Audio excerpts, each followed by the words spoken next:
How's everybody doing? Good. Good to see everybody.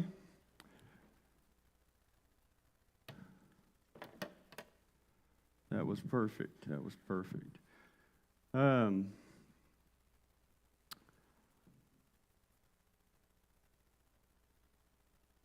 If you're here this morning, it ain't by accident. I know that. Because like that guy just said, God is in the process of making something if you'll let him. This wood in this building here, all this wood was over 100 years old. It was in a house that caught on fire, actually. And all this wood, it was black and burnt, charred.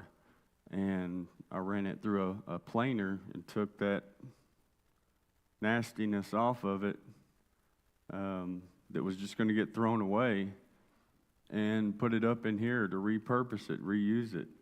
And God can do the same thing with us. He can take all that nastiness away and leave it somewhere where it can be forgotten if we will just leave it there. So if you're here this morning, it's a setup. You've been set up. I know we don't like that, but it's a time of opportunity to take advantage of allowing God to do that very same work in you, if you'll let him. If you'll receive it, if you'll receive what he has for you. And it's an opportunity that can change your life. I promise you that. So, I got to be honest with you this morning, but don't let it leave this room. Yeah, right. I have trouble hanging out and being around some people. I know I'm probably the only one, but there's some folks that are just hard to be around or hard to hang out with. Am I the only one that feels that way? Okay, good. This time of the year really reminds me of that because you have these gatherings and even with family, right? Sometimes it can be awkward. It can be different. It can be uncomfortable. There's lots of excuses that we make, even for not coming to church, to be around the church people. We can make excuses, right? We're good with excuses. But this time of the year, when it comes around, really reminds me of these gatherings and getting around folks and feeling like, well, I can't reach their expectations, or you start coming up with these, excuses. Even with immediate family. Or do you even come together with family anymore? Because it's just awkward, right? It's different. So it's gotten to where you don't even meet with your family this time of year. And we make an excuse for it of why we don't. Well, it's just one of those weird situations. It's awkward. It's different. We just don't see eye to eye. It's complicated. That's what we like to say. It's complicated, right? Those are just excuses. And Christmas always shines a light on this for me. I don't know about you, but it really does. That really, if I'm honest, it's just me placing expectations on others. That's really when it comes right down to it. And what they've done to me, or what they've said to me, or what they didn't do, or it's me. And that's where the whole problem is. So I make excuses for my actions.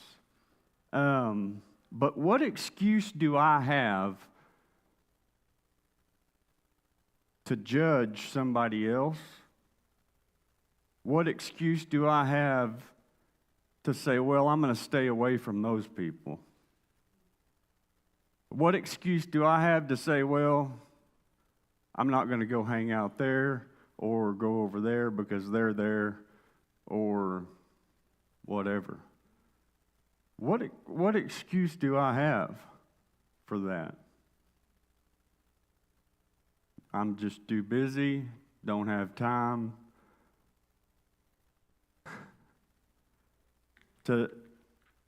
I'm just going to distance myself from that group or that individual or those people. What excuse do I have for that? Should I have an excuse to distance myself from somebody or people who just get on my nerves, or whose sin is just different than mine?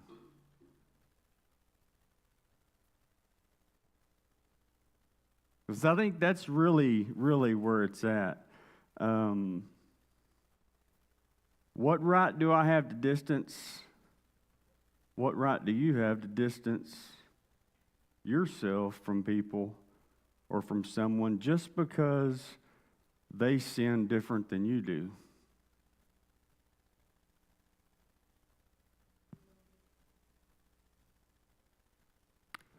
Folks who are not even Christians know this is true, and you'll enjoy this. You get on a high horse about other people's sin more than you do your own.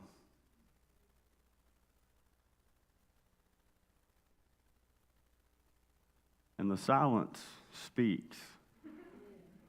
Because it's true. You will get all worked up and judgmental over what somebody else is doing or not doing, not even looking at what you're doing or not doing.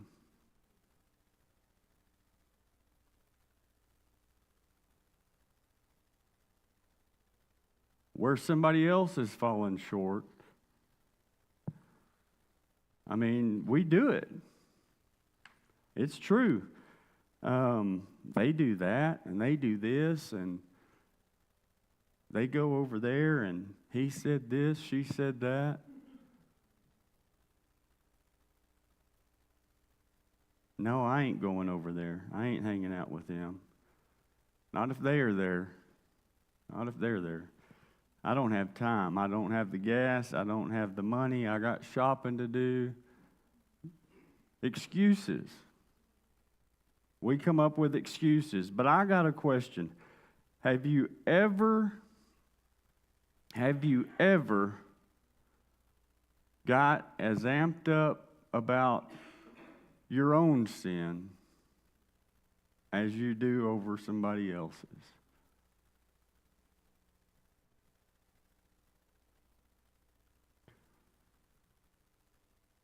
Okay.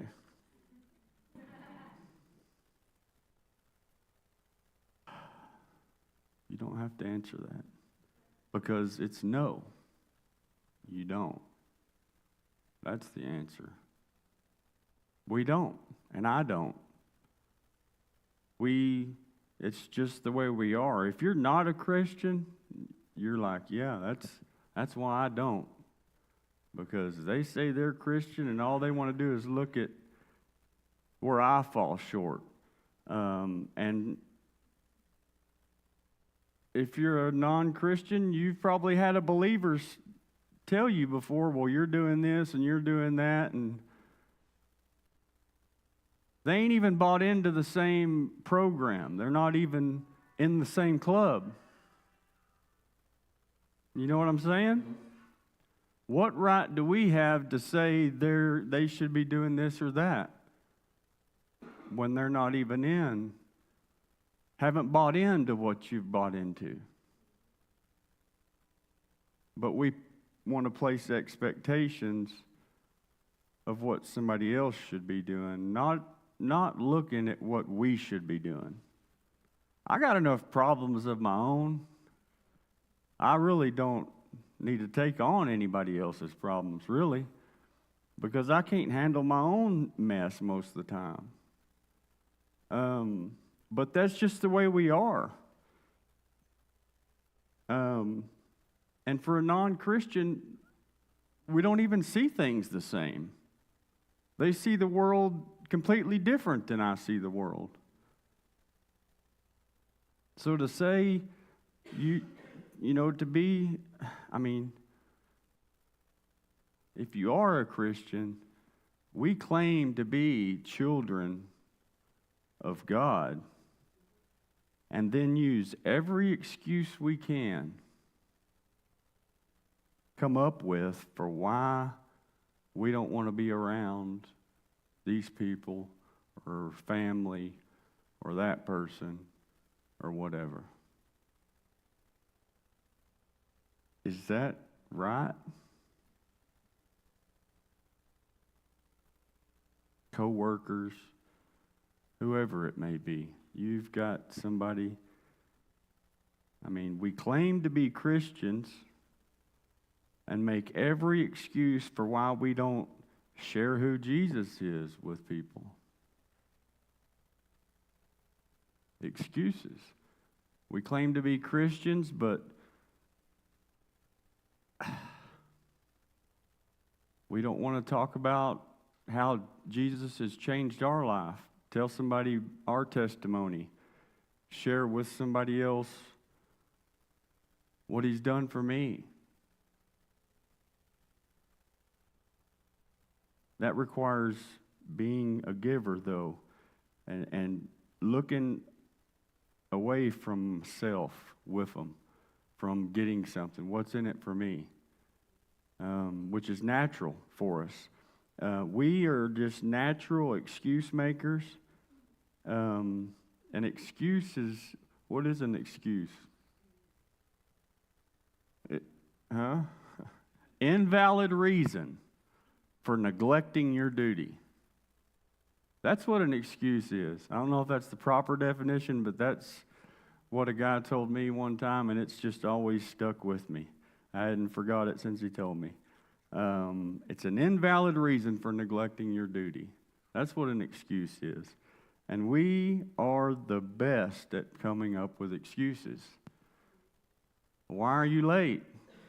Well, good things take time, right? We've got an excuse for it. The train tracks, Merkel, that's your number one excuse, right? The train on the tracks. Well, you should have got up earlier then, right? Yeah. Over and over and over again. And I just think about how excuses shape our lives. And we come up with the same excuses every time, and over and over and over again we use them. And it just sets this low barrier for what we cannot become, or what I can't do, or what I can't get, because I've made these excuses after excuse after excuse. And before you know it, because of my past, I've got an excuse, and the people in my life, well, I got whipped with a belt. Well, we all got whipped with a belt, most of us. But we come up with excuse after excuse. What happened when I was a kid, or whatever.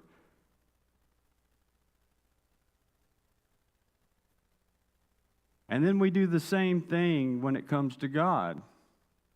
Well, God, I can't. I don't have time. I don't know how. I'm afraid. I can't do it. I can't afford it. One of the top excuses. You wouldn't believe the excuses. You probably would. But because we all make excuses. Those little gray lies is what they are, right? oh, they're not, it's not a big deal. It's not really a lie. But if somebody else, we catch their excuse to not be right, that's a dang sure lie, isn't it? Those little gray areas that divert our attention from the truth. Right? I'm going to get to the word here in a minute. John chapter 1 is where we're going to be.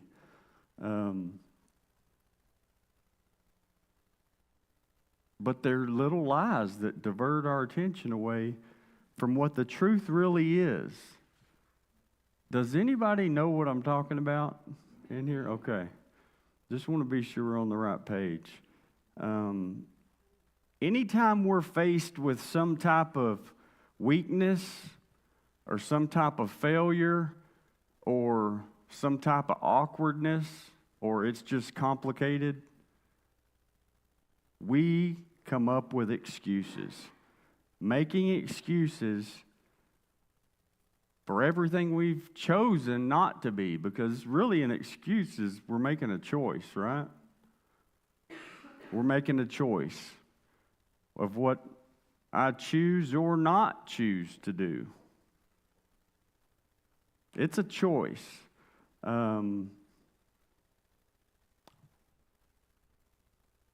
Of what I choose to do or not to do while I'm on this earth, and what God has planned and what He made me for. Making excuses will keep me from that. And we all come up with them. By the way, Merry Christmas. Merry Christmas. I'm sure, like, can we just get to something other than this depressing stuff? But this time of year, I'm telling you, for me, it comes to light. People in town, when it comes to shopping and just inconsiderate and, well, they should be doing this. They may not even be a Christian. How can I judge how they're acting and what they should be doing? They're not held to that standard. Right? But we're good. It's just the way we are. Selfish. At Christmas, you don't have to stop long to realize how selfish we really are. I don't think. Protecting ourselves, providing for ourselves, taking care of us, making sure we get what needs to be got and kids get taken care of, not seeing our own heart because we're too busy looking at what somebody else is doing or not doing. Not seeing where I fall short, but boy, can point it out everywhere else and everybody else.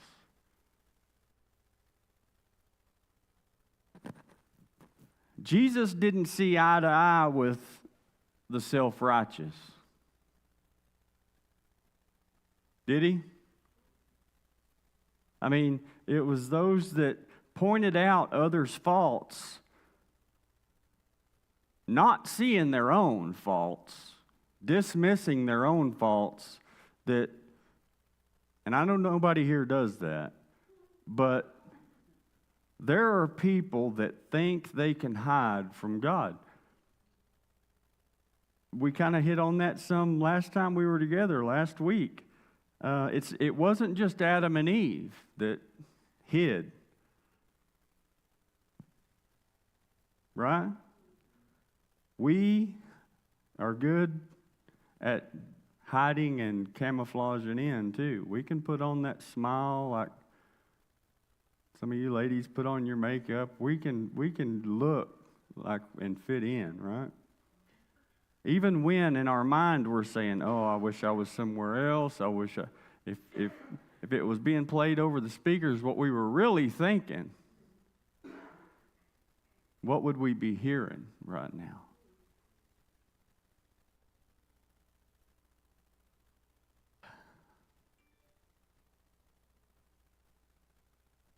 our own heart. It's a matter of the heart. And Christmas will show you, if we pay attention, the condition of our heart.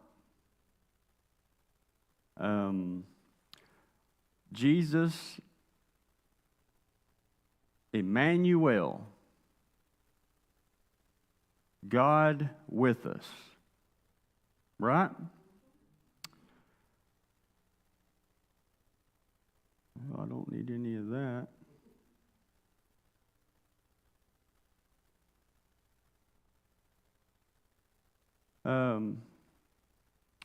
God with us. Jesus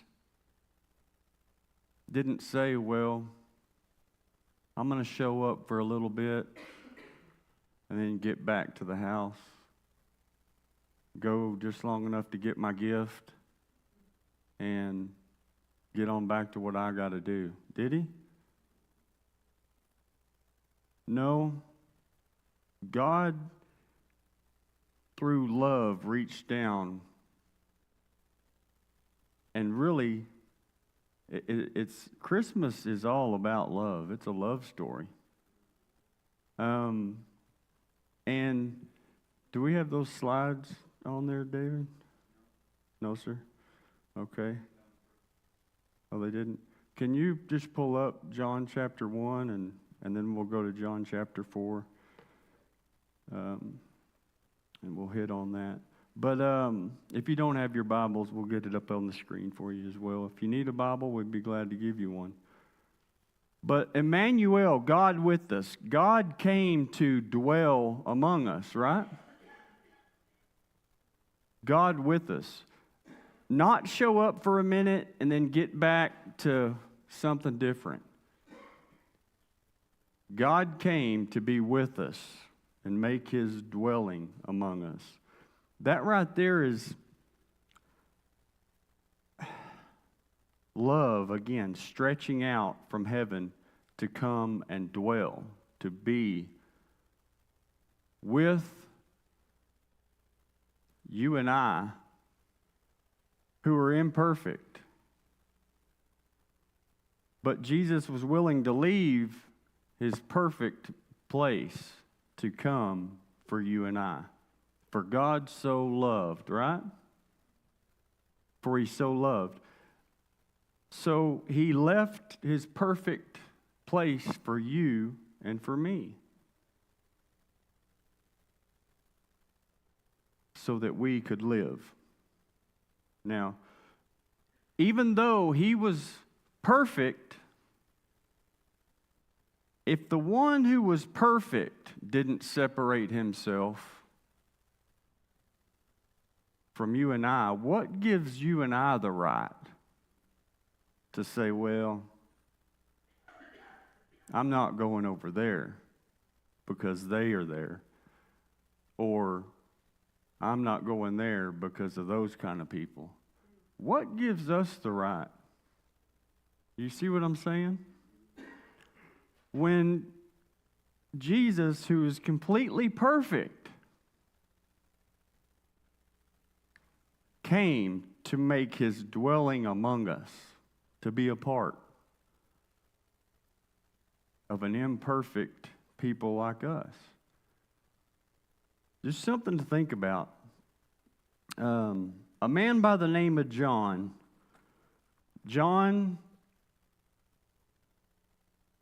who was there through the thick and thin, who was there throughout it all, who walked with Jesus, talked with Jesus, took care of Jesus' mother, Mary. From what I've read and all, up until her last breath, John was there for her. John was there through a lot.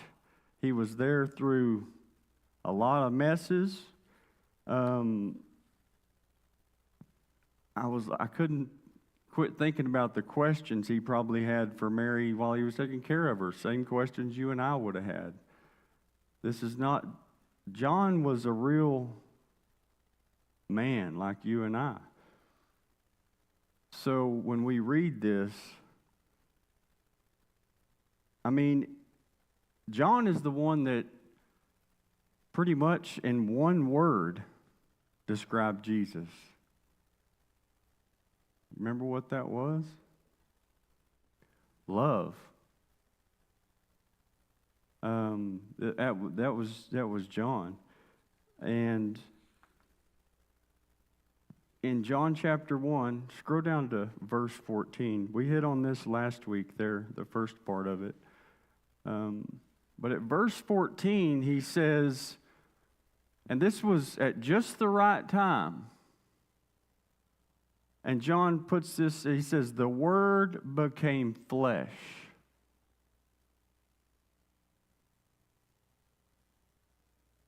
And made his dwelling among us. And he says, we have seen his glory. They had seen it personally. The glory of the one and only Son who came from the Father. This is Christmas, right?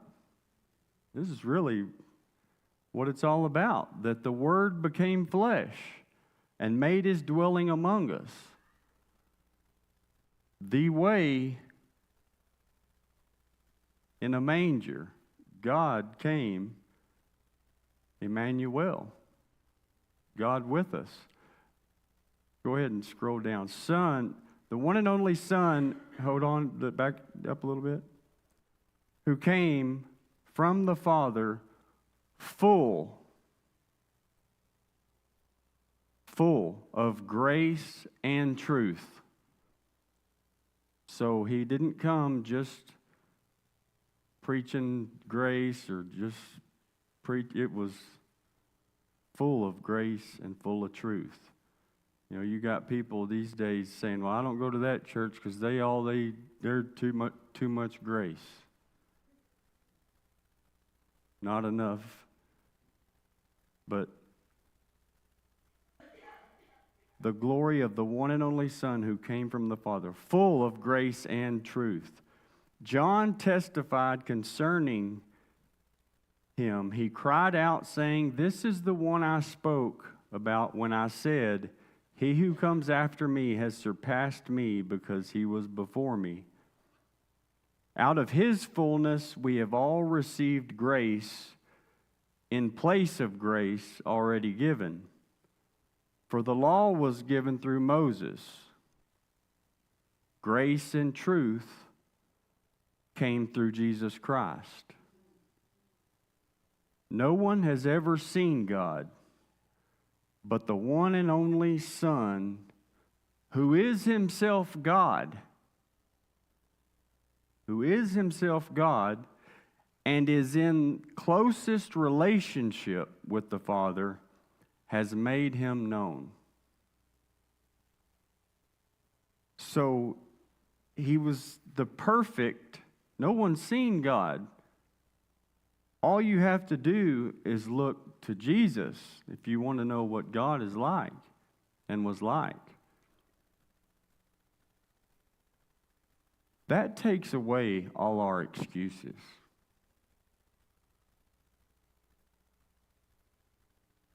God coming to make his dwelling among us.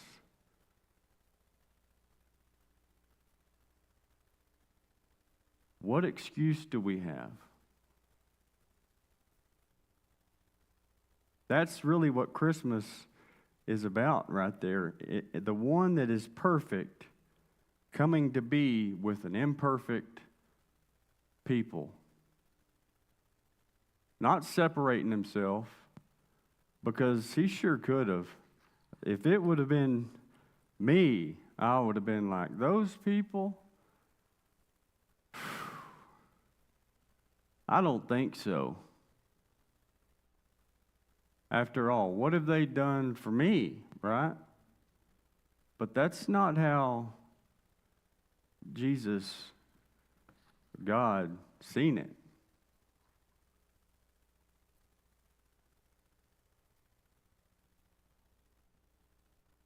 This is really a time to reflect on how our actions and if we're Christians and we're children of God, how are we treating others, our neighbor? If you want to get biblical terms about it, anyone you come in contact with. Is it a love like Jesus came to share with us? Because He is the model for us as Christians, right? And to become more like Him, sanctification, being sanctified, we're being transformed by the renewing of our mind, we're being made more like Christ. We should be changing. So we should be becoming more like love. Would you agree with that? We should be becoming more loving. And again, especially at Christmas. I mean, if no other time, Jesus, Emmanuel, God with us, that's Christmas, right?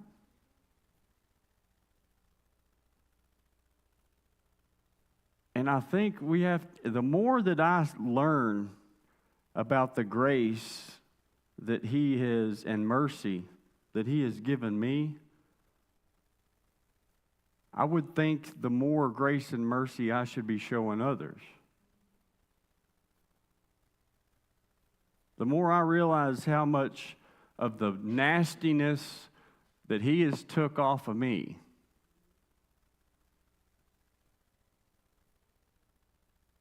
the more I should be willing to say and look past that in someone else. Not pointing out all their flaws and failures, but seeing them through the eyes of Jesus like He sees them and where they can be rather than where they are. Because we don't have to make ourselves and get cleaned up to come to Christ. He will do that for us. We've just got to come. We've just got to receive Him, right? This takes all our excuses away. And I may not be hitting on it like it needs to be, but if we are serious about Christmas, and if we are serious about Jesus, if we are serious about the Christmas story, this is the perfect season to do for someone what God, through Christ, has done for you.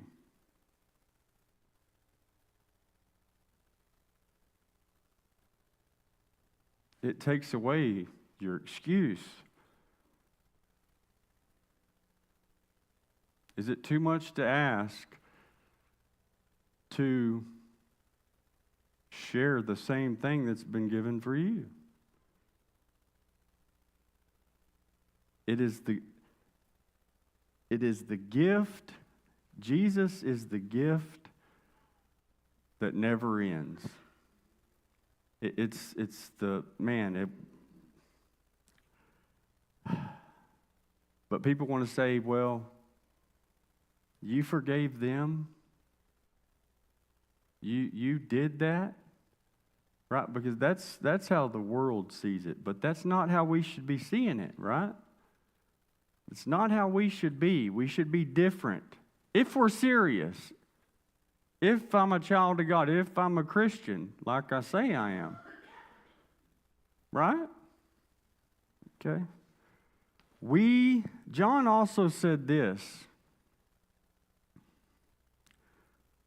I believe it's in chapter 4. I didn't have this part of it, but I think God wants me to share it. Scroll down.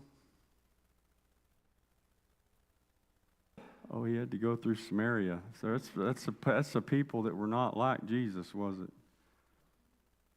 Go on down. Oh, the gift of God and who it is that asks you for a drink. Keep on going. Keep going.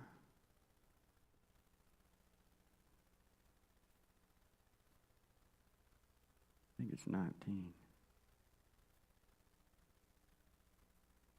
No. Okay.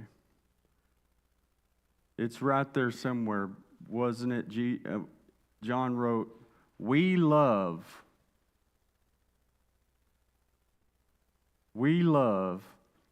because he first loved us. 1 John chapter 4, 19. Try that, David. We love because he first loved us. So until I accept that gift, receive that gift of Christ, can I love?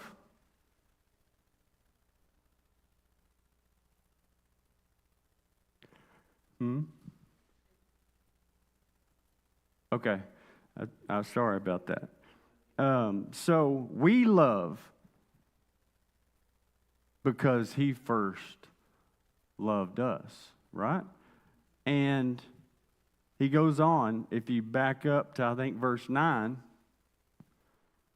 says, this is how God showed his love among us.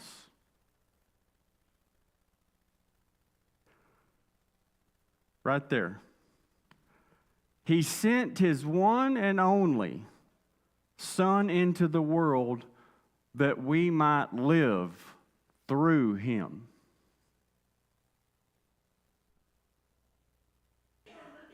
So, this is love.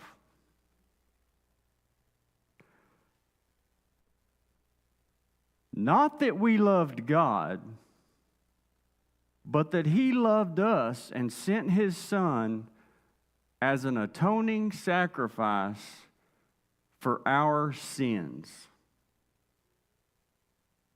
Now, here's the best part. Dear friends, since God so loved us,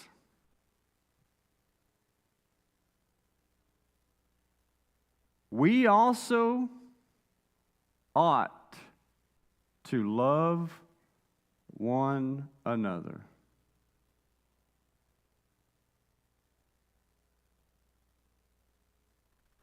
Can I make up an excuse?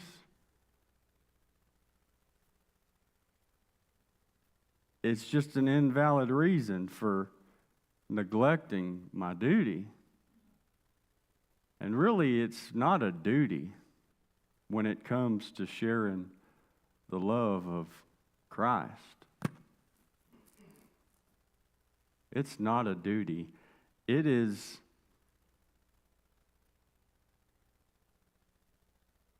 just natural. If I'm a Christian, if I'm a child of God, to want to give what's been given to me. It's not a gift that I can keep to myself. It's truly better to give than receive, right? And this gift that we're talking about of Jesus, there's folks that don't even know what they're missing, that are waiting for that perfect gift to be under the tree and never find it year after year after year because someone else has made an excuse for not sharing it with them. Don't be that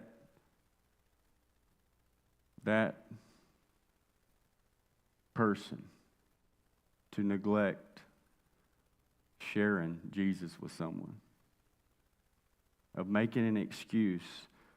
We love because he first loved us. That's a love like, it's an agape love, right? He sent his one and only Son. That's Christmas. Is it not? He came to dwell among us. And he says, friends, since God loves us, we ought to love one another. Love God with all your heart, with all your soul. Way out Corey's translation, with all your guts, love God. And we ought to love our neighbor, right? Love each other. It's a tall order. I'm still a work in progress. I'll admit that. Because, like I said,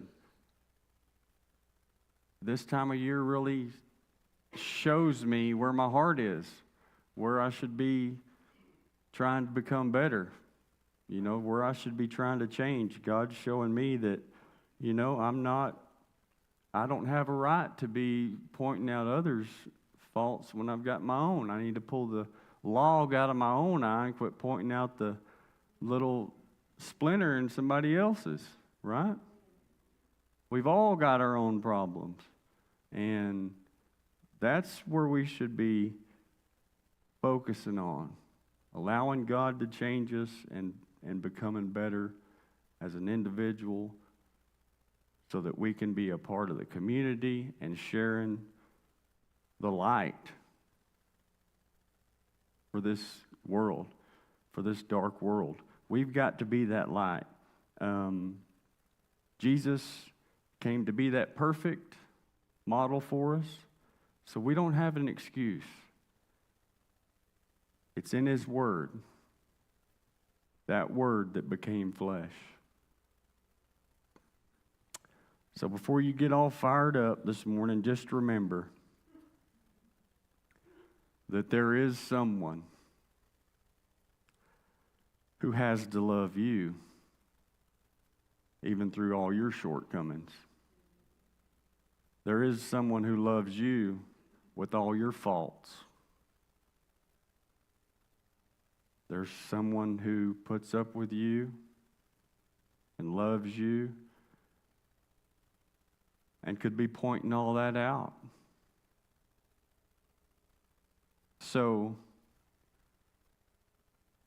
when that person shows up, or when you go to be around that group of folks, and that person that you got to put on your smile for, or give a gift to you didn't want to buy a gift for, or that person gives you a gift and you'd rather not take a gift from them, just remember,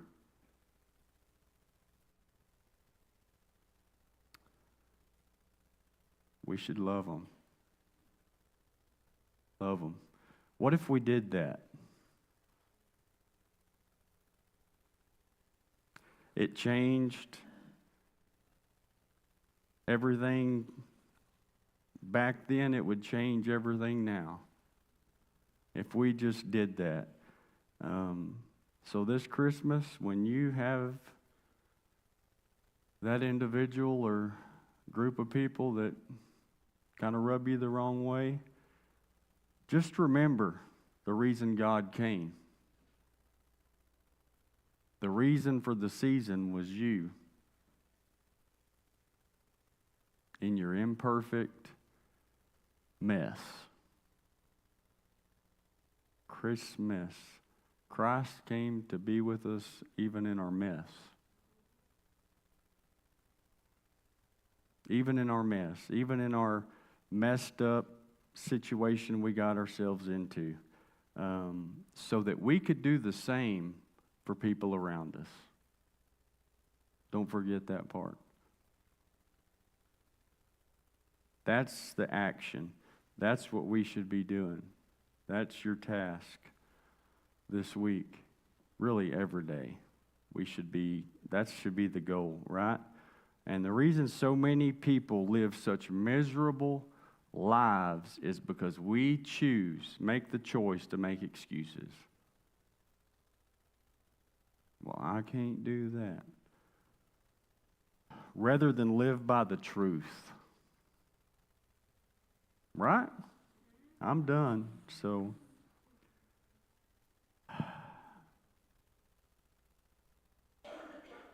Adam and Eve went and hid, covered themselves up.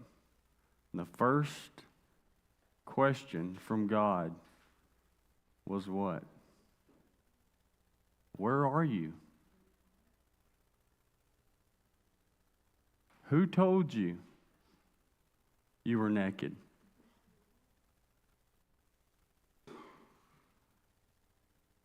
Do you have the courage to drop all the excuses? Well, I would accept Christ. I would get baptized. I would be saved. But you know what? Maybe tomorrow. Who told you you would be here tomorrow?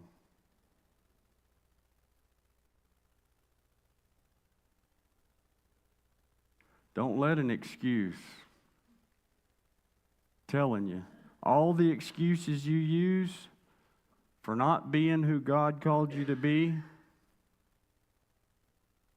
to know what it's like to live life without an excuse and to have that weight took off, and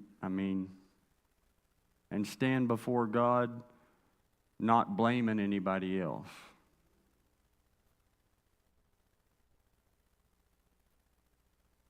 If our own courtrooms did that,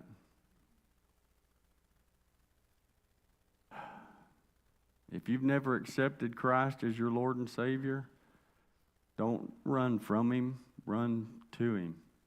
If He's brought you here today to touch your heart, to make something happen, don't be afraid. Say, Lord, here I am. Forgive me. But I could stand up here and preach it day after day after Sunday after Sunday. If you don't ever see that I've got issues, I've got sin in my life, and there's nobody that can remove it but what Jesus done for me, then what are we doing? What are we doing? We're just making excuses.